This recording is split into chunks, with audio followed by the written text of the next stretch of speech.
Hello दोस्तों, स्वागत है आपका आपके अपने यूट्यूब चैनल स्टडी विथ एजे में। इसमें आज की वीडियो में मैं आप लोगों के लिए लेकर के आया हूं आपकी एड ग्रेड अभ्यास पुस्तिका जो आपकी भाषा भारती की है कक्षा छठवीं के लिए। तो इसमें आज की वीडियो में हम देखेंगे आपकी भाषा भारती यानी हिंदी की वर्कबुक में पार्ट 4 अपना हिंदुस्तान कहाँ है। इसके पहले मैं आपको बता दूं कि पहले की वीडियो मैंने चैनल पे करा दिया है, तो उनको आप चैनल पे जा कर के अवश्य देखें। और आपकी जो बाकी विषय हैं अंग्रेजी, गणित, संस्कृत, विज्ञान, सामाजिक विज्ञान, ये सारी वीडियोस चैनल पे डाल दिया है, तो उनको भी चैनल पे जा कर के आप अवश्य देखिएगा। अब यहाँ पूर्व तैयारी के लिए निर्देश हैं, तो यहाँ पर जो बिंदु दिए हैं इन बिंदुओं को आप काफ़ी अच्छे से पढ़िएगा। यहाँ पे आपके काम की काफ़ी चीज़ें दी गई है। और आगे हम देखते हैं बहुविकल्पीय प्रश्न।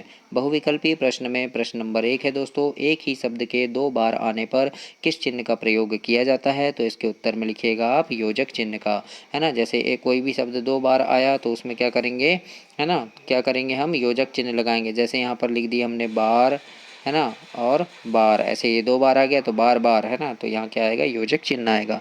तो इस प्रकार से आप इसको क्या लिखेंगे, योजक चिन्ह। ए नंबर आपका सही आंसर हो जाएगा।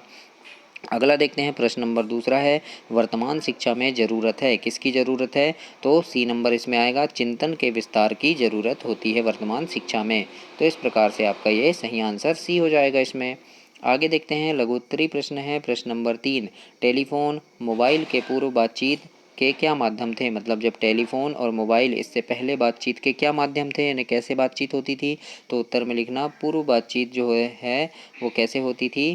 तो वो पत्र पत्र तार आदि से हुआ करती थी, है ना, किससे, पत्र से या तार से हुआ करती थी। तो ऐसे आपको अपनी वर्कबुक में फिल करना है, लिखना है। आगे देखते हैं, प्रश्न नंबर चौथा है। प्रश्न नंबर चौथे में पूछा है दोस्तों, धन से कोष भरे हैं, पंक्ति का अर्थ बताइए। तो इसके उत्तर में लिखना, इंसानों के पास बहुत सारा धन तो है परंतु चैन सुकून नहीं है। इस प्रकार से आपको अपनी वर्कबुक में लिखना है। आगे प्रश्न नंबर 5 देखते हैं। इसमें दिया है, राजनीति की कूट चाल में जन सेवा का भाव कहाँ है। कविता की अगली पंक्ति लिखिए। तो इसके उत्तर में लिखना, पहले के समय में राजनीति में जन सेवा का भाव हुआ करता था परंतु अब ऐसा नहीं होता है ना। तो इस प्रकार से आप वर्कबुक में लिखेंगे अपनी। और दोस्तों, चैनल को आप ज़रूर से सब्सक्राइब करना, क्योंकि आपकी वार्षिक परीक्षा के पहले मैं चैनल पे कुछ वीडियो डालता हूं जो आपके परीक्षा में आने वाले महत्वपूर्ण प्रश्नों की वीडियोस रहती हैं। वो उनमें महत्वपूर्ण प्रश्न रहते हैं हर विषय के, कि कैसे कैसे प्रश्न आपकी परीक्षा में आएंगे, कौन कौन से प्रश्न परीक्षा के लिए काफ़ी ज़्यादा महत्वपूर्ण होंगे, जिन्हें पढ़कर आप काफ़ी अच्छे नंबरों से पास हो सकते हैं, टॉप कर सकते हैं अपनी कक्षा में। तो उन सारे प्रश्नों को देखने के लिए चैनल को सब्सक्राइब कर लेना और बेल आइकन को प्रेस कर लेना, ताकि जब भी मैं प्रश्न डालूँ आप तक वो पहुँच सके और आप उसको देख सकें। आगे देखते हैं दोस्तों, आगे प्रश्न नंबर 6 है, जिसमें पूछा है, कविता में आए योजक चिन्ह वाले कोई 4 शब्द ढूंढ कर लिखिए। तो योजक चिन्ह वाले कौन कौन से शब्द आए हैं कविता में, जैसे जन जन, बड़ी बड़ी, जन्म जन्म, है ना। तो ऐसे कुछ शब्द आए हैं। तो इस प्रकार से इन शब्दों को आप वर्कबुक में लिखेंगे। आगे देखते हैं, प्रश्न नंबर 7वां है, राम राज्य से कवि का क्या आशय है। तो इसके उत्तर में लिखना, जब राम जी भारत पर राज्य किया करते थे और सब कुछ अच्छा था। तो ये क्या है, वह राम राज्य है ना।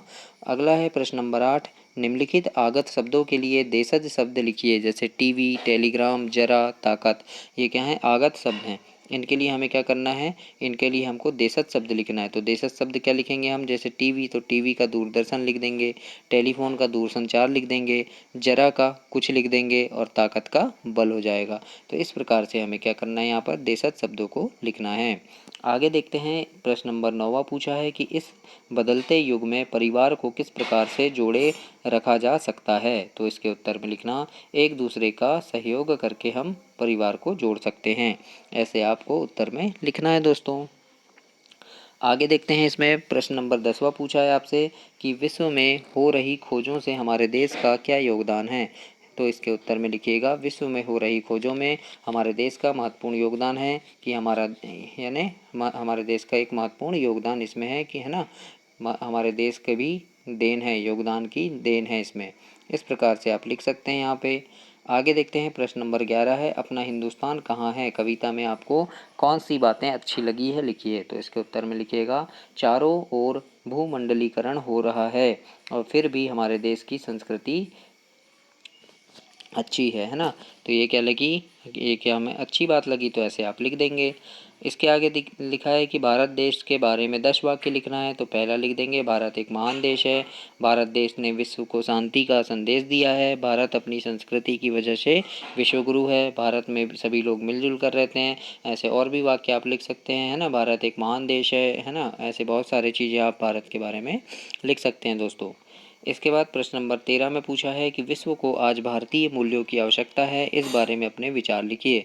तो इसके उत्तर में लिख देना, भारत एक शांतिप्रिय देश है। भारत में सभी धर्मों के लोग रहते हैं। सभी देशों के को पारंपरिक सहयोग की आवश्यकता होती है और सभी देशों के लोगों को भाईचारे के साथ रहना चाहिए।